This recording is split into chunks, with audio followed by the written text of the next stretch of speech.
Hello everyone, myself Jamila. So let's start with lesson number 2, nutrition in animals. Okay, तो first paragraph से start करते हैं। हम already first chapter में पढ़ चुके हैं कि एनिमल जो है प्लांट्स को खाते हैं या फिर दूसरे एनिमल्स को खाते हैं जो प्लांट्स को खाता है। मीन्स एनिमल्स जो है डायरेक्टली या फिर इनडायरेक्टली प्लांट्स पे डिपेंडेंट है। कुछ एनिमल्स ऐसे भी होते हैं जो प्लांट्स को भी खाते हैं और एनिमल्स को भी खाते हैं। जैसे फॉर एग्जांपल हम ह्यूमंस लोग हैं, ठीक है, हम प्लांट्स को भी खाते हैं और एनिमल्स को भी खाते हैं।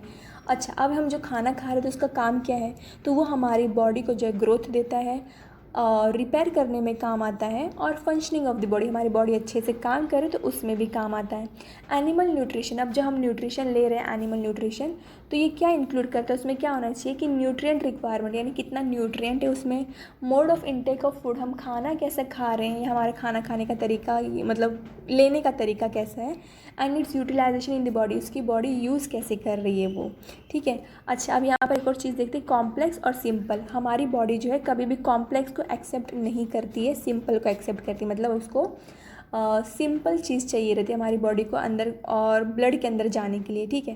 तो ये जो कॉम्प्लेक्स चीज़ हम खाते हैं तो ये बाद में टूटती है, ठीक है। तो टूट कर वो किस में बनती है? सिंपल में बनती है। तो उस चीज़ को हम कहते हैं डाइजेशन, ठीक है। ओके, नाउ 2.1 पे आए, different ways of taking food. हर किसी का खाना खाने का तरीका अलग है, खाना लेने का तरीका अलग है।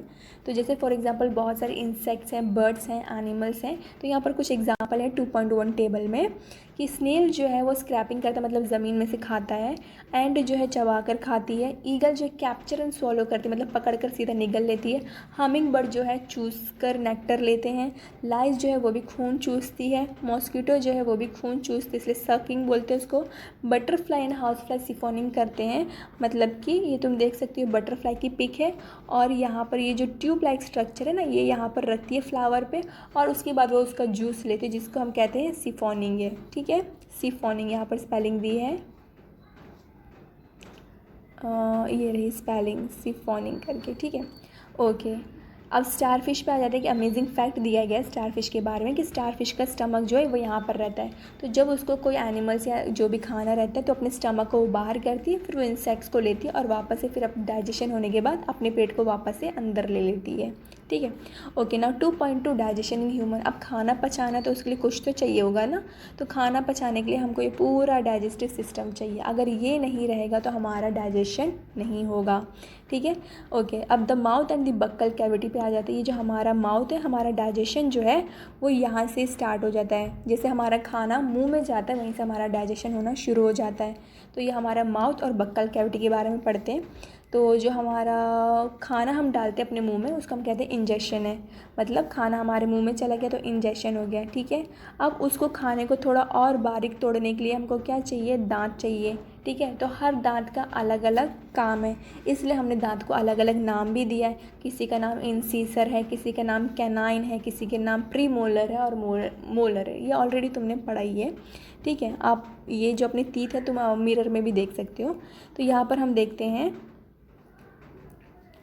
सॉरी, यहाँ पर देखो ये इंसीसर है, ये आगे वाले दांत 4 है, तो ये कितने हैं? 1 2 3 4।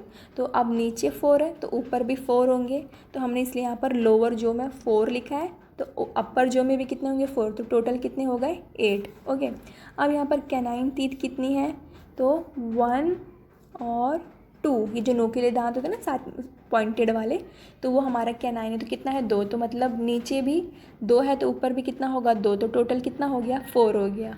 ओके, अब यहाँ पर हम मोलर और प्री मोलर को साथ में काउंट कर लेंगे। तो ये 1, सॉरी एक मिनट, 1 2 3 4 5, एक साइड 5 है, तो यहाँ पर 6 7 8 9 10, मतलब नीचे वाले जबड़े में अगर 10 दांत है, लोअर जो में 10 मोलर है, तो ऊपर वाले में भी 10 होंगे, तो सीधा कितने होंगे? 20। अगर हम ये पूरे दांत को काउंट करेंगे 8 4 20 को, तो टोटल कितना हो रहा है?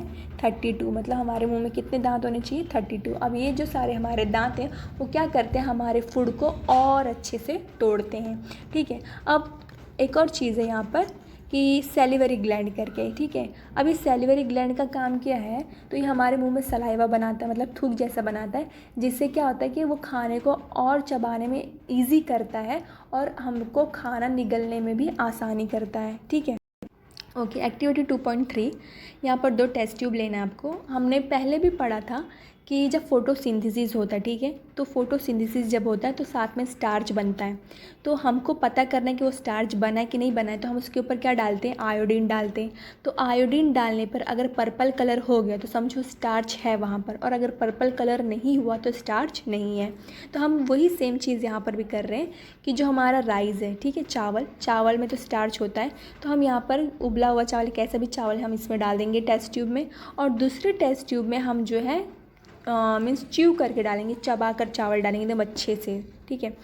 अब इसके अंदर भी हम आयोडीन डाल रहे हैं, इसके अंदर भी हम ड्रॉप बाई ड्रॉप आयोडीन डाल रहे हैं। तो इसमें हमने आयोडीन डाला तो पर्पल कलर हो गया, जबकि इसमें पर्पल कलर नहीं हुआ।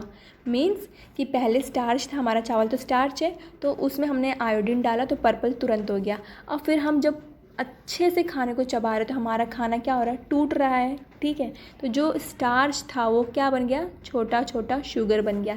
इसलिए जब हमने आयोडीन डाला तो वो पर्पल कलर नहीं हुआ, ठीक है। अब हमारा खाना जो है डाइजेस्ट करने में एक सेकेंड रोल जो प्ले करता है वो टंग है, ठीक है। अब ये टंग जो है हमारा बोलने में भी काम आता है और खाना खाने में भी काम आता है, ठीक है। तो इसकी वजह से ही हमारा खाना जो है मीन्स सलाइवा प्रोड्यूस होता है, और इसकी वजह से हमारा खाना जो है अच्छे से और मिक्स होता है, ठीक है। ओके, अब दूसरी जो चीज़ है हमारे डाइजेशन में हेल्प करती है वो है टंग। ओके, तो हमारी जो टंग है ना वो यहाँ से फ्री रहती है, मतलब जॉइंट नहीं रहती, लास्ट में जॉइंट रहती है ताकि वहाँ से मूव ना हो। अच्छा, अब ये हमारी जो टंग है ये हमारे टॉकिंग में बात करने भी काम आती है, और ये सलाइवा को फूड से मिक्स करती है जब हम चबाते हैं। तो इससे क्या होता है, हमारे चबाने में भी आसानी होती है और फूड को स्वॉलो करने में भी, मतलब निगलने में भी आसानी रहती है, ठीक है। अब ये तुम देख सकते हो ये हमारा टंग है। तुम पता ही होगा ऑलरेडी कि जो टेस्ट बड रहती है वो यहाँ पर अगर टेस्ट बड तो यहाँ वाला खट्टे का टेस्ट बताती है, यहाँ वाला कड़वे का टेस्ट बताती है, यहाँ वाला स्वीट और यहाँ वाला सॉल्टी। मतलब अगर हम यहाँ पर रखेंगे तो हमको यहाँ पर बीटर का टेस्ट नहीं आएगा, बीटर का टेस्ट हमेशा यहीं पे आएगा, खट्टे का टेस्ट यहीं पे आएगा, क्योंकि वहाँ पर ही टेस्ट बड है, ठीक है।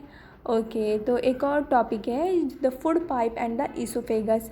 अब ये फूड पाइप एंड ईसोफेगस क्या है, तो ये मतलब ये जो रास्ता है, ठीक है, तो ये रास्ते से हमारा खाना जाता है, इसको लंबे वाले को हम कहते हैं ईसोफेगस, और ये हमारा खाना कहाँ पर लेके जाता है, स्टमक में लेके जाता है।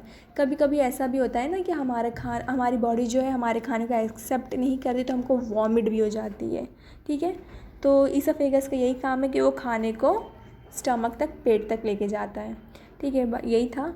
ओके, तो ये जो 10 स्टमक वाली टॉपिक है वो मैं तुमको दूसरे वीडियो में एक्सप्लेन करूँगी। I hope you like it.